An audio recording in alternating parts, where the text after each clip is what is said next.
Welcome to On Our Watch, a podcast about coastal erosion and sustainability in Louisiana, as well as the implications for coastal systems worldwide.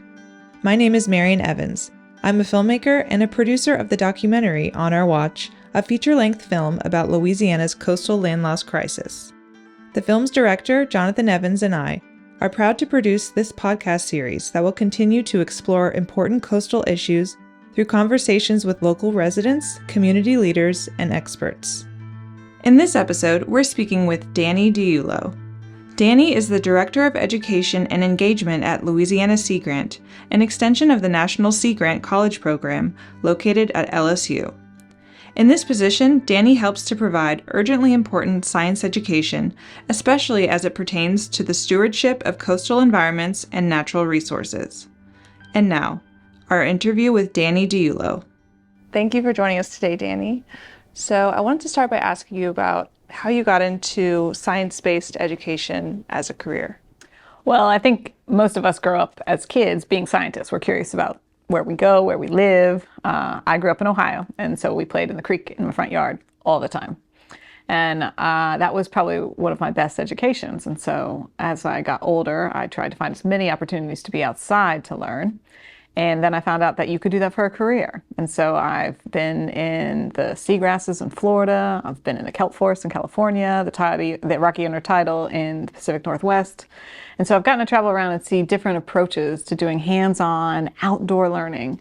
And I just never wanted to stop. And I was hoping that I could keep doing that so other kids would have that exciting spark to their educational experience. Awesome. So you knew kind of from a young age that's what you wanted to do. Yeah, I guess so. I used to be a classroom teacher, and while I really appreciate the work that teachers do, they are the unsung heroes for all of our youth.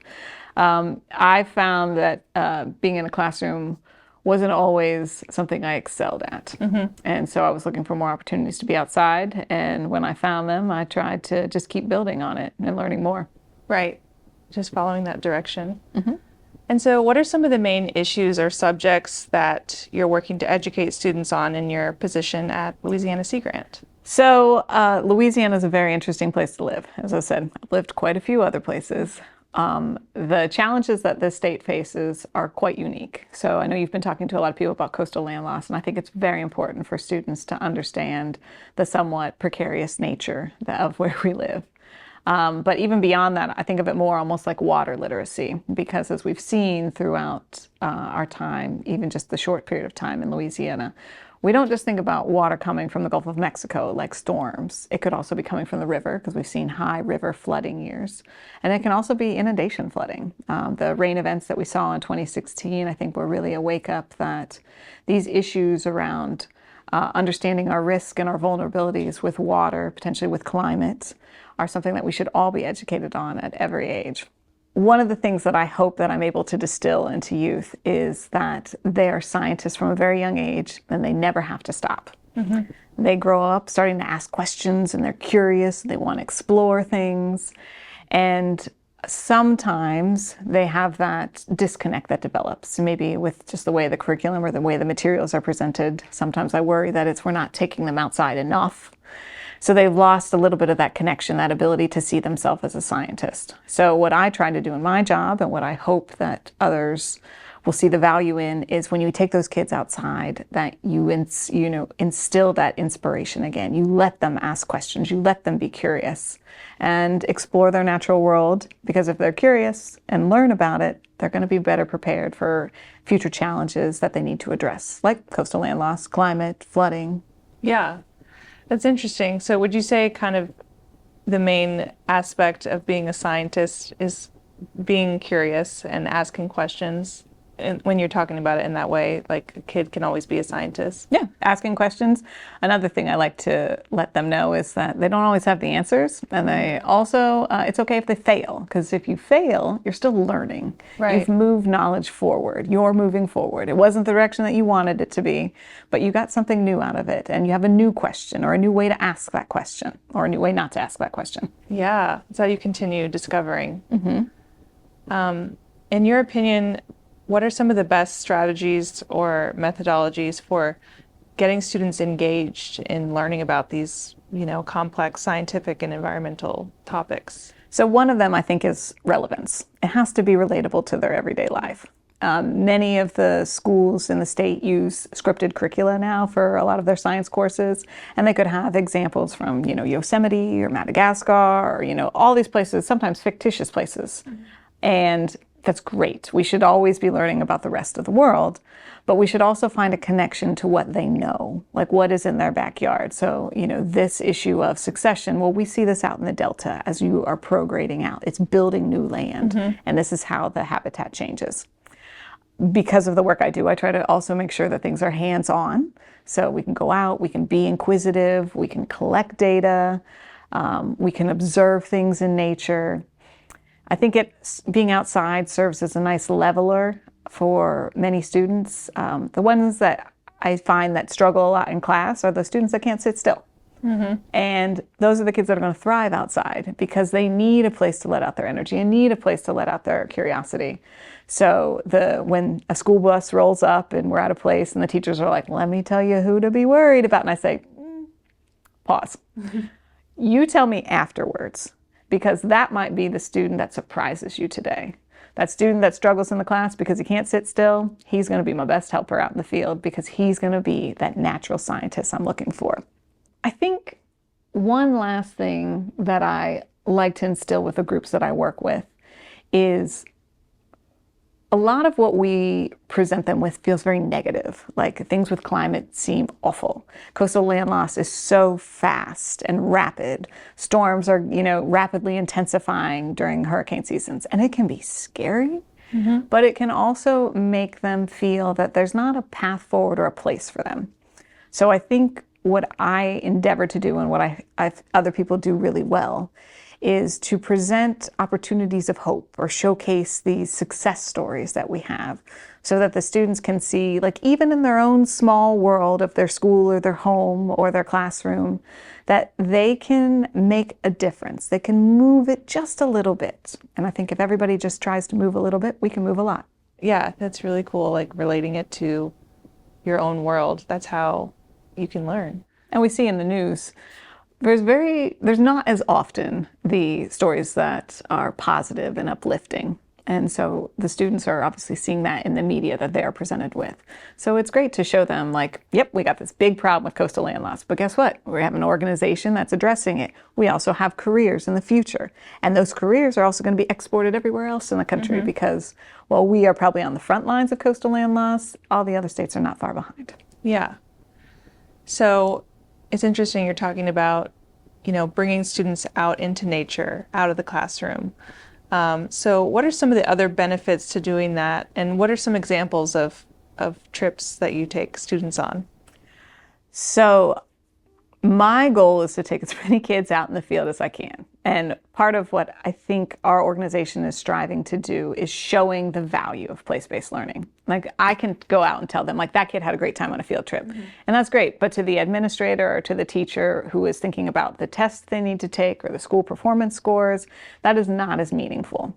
So what I'm hoping that we can do, and we're starting to do this with a few partnerships, is show that by the students going out in the field, as long as we are still paying attention to the standards that they're expected to learn in school, but we're showcasing it through the local phenomena, the local flora, fauna, processes, systems that exist out there, that it's actually helping that in-classroom learning. So we talked about they might have an example from Yosemite. That's great. You learn about it from Yosemite, but now let's discuss that same example when we're in a Louisiana wetland. Mm-hmm. So place-based learning, being out in the field, can be a great supplement to what the kids are learning because it provides a different context to see if they're still understanding with different characters or players involved. Some projects that we've been working on, I guess a couple that come to mind, there's the Coastal Roots program. It's over 20 years old. It was started by Pam Blanchard. We're just a small part in that. But students grow native trees and grasses on their school campus. And then at the end of that growing period, they go out in the field and they plant at a restoration site. So we're showing them, first of all, the processes that go into horticulture, like what does your plant need to grow? So those are standards that a young student needs. But then also as they're getting the context of like, why does this spot need restoration? What are the things in this habitat or how it has been altered that we are having to address now? Another project we do is wetland days. And so those are usually one-day engagements. We've done them in schools, Terrebonne, St. John the Baptist, Tangipahoa, St. Bernard, Plaquemines, East Baton Rouge. We're trying to put on a roadshow. Yeah.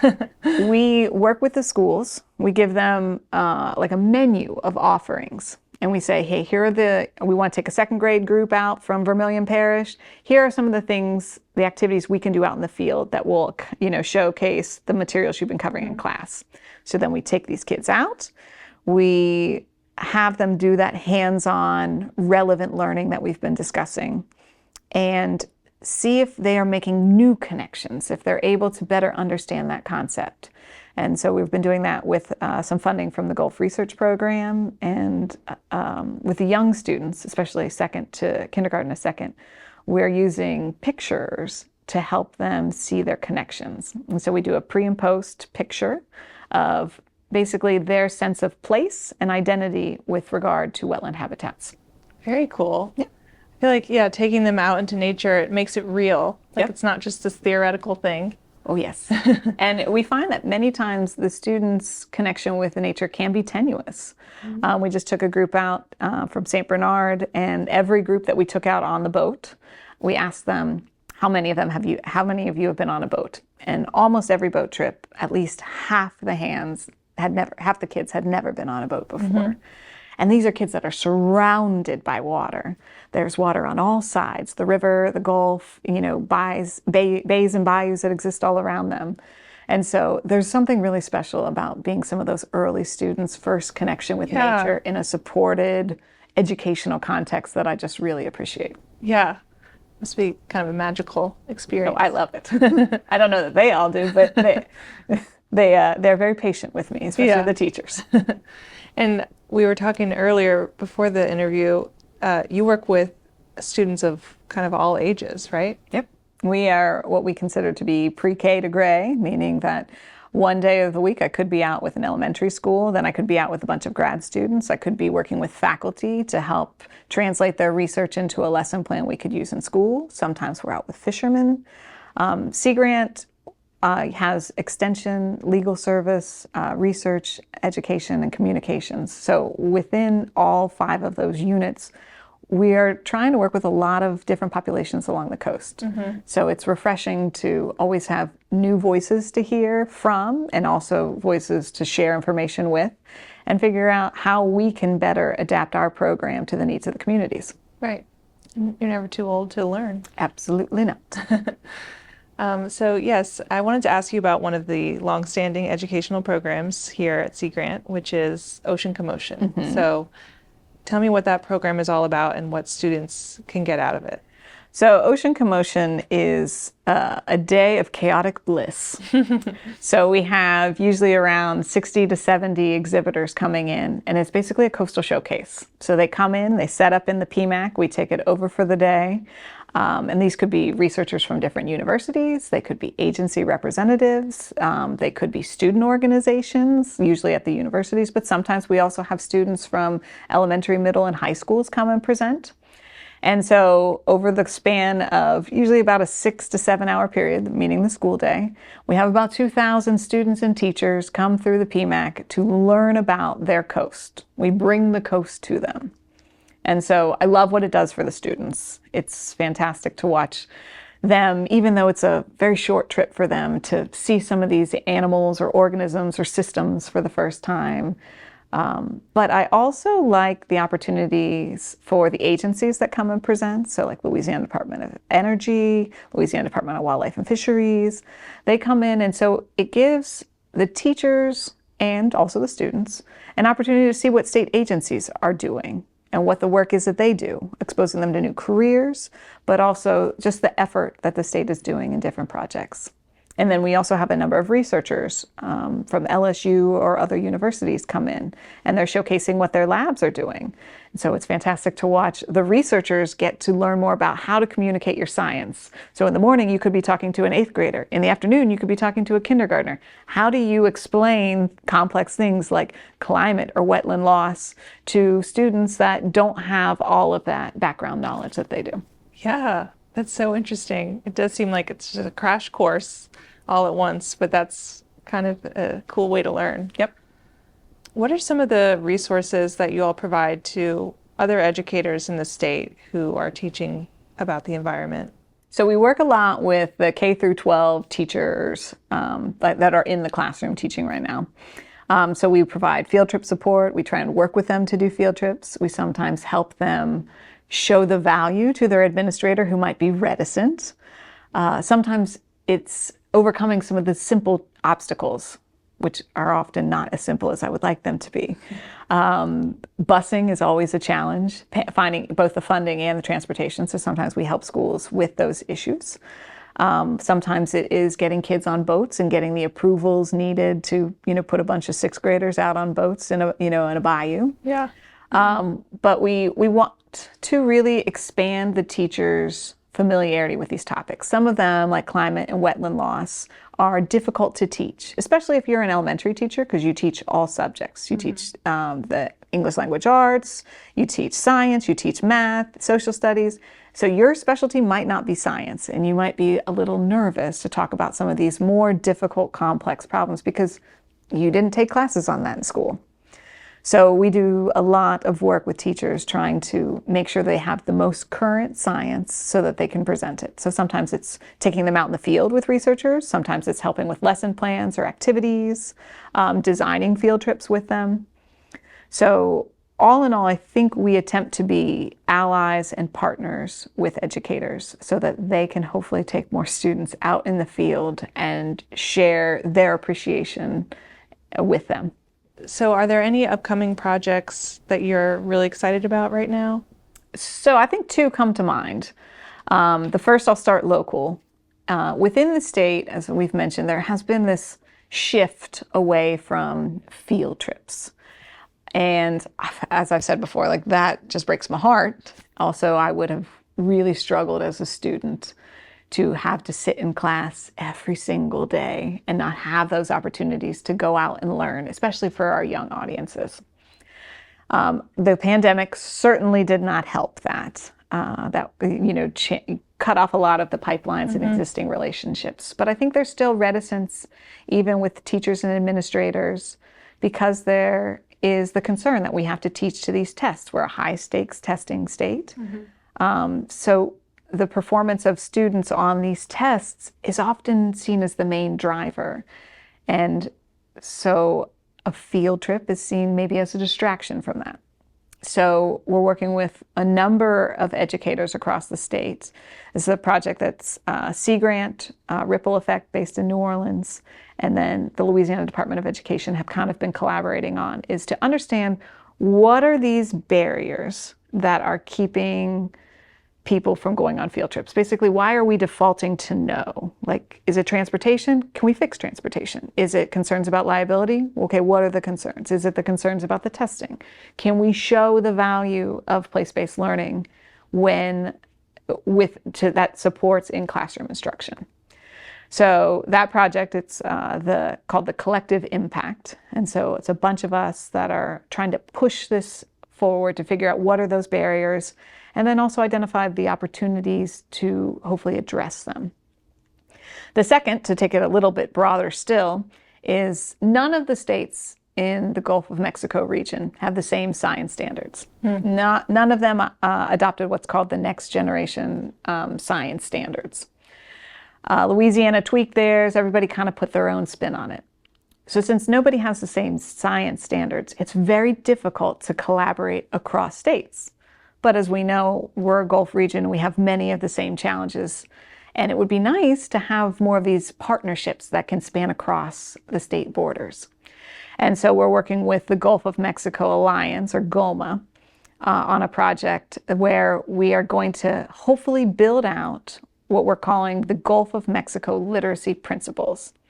So I think initially this began thinking about like K through 12 audiences, but I think it really, again, stems that what we talked about, pre-K to gray, in that there are just fundamental things that you should know about living in the Gulf of Mexico. Some of them might be a little scary, like you should know your connection to the Gulf because there could be hurricanes, but also to the abundance that the Gulf provides for the rest of the nation. So kind of like being the champions for the Gulf of Mexico through these literacy principles. Wow, those both sound like very exciting, kind of big dream goals. Big pictures. Yeah. Lots of time going to be put into those projects. Yeah. Well, thank you so much, Dani, Thank for you. talking to me today. I really appreciate it. Thank you for listening to On Our Watch. We hope you enjoyed our discussion with Dani DiIullo. Don't forget to subscribe to On Our Watch on your favorite podcast app to be notified about future episodes. You can find our feature-length documentary On Our Watch, as well as a video version of today's episode, in the links below.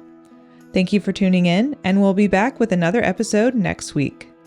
This podcast is made possible through support from the Greater New Orleans Foundation and executive produced by Bruno UK Steiner.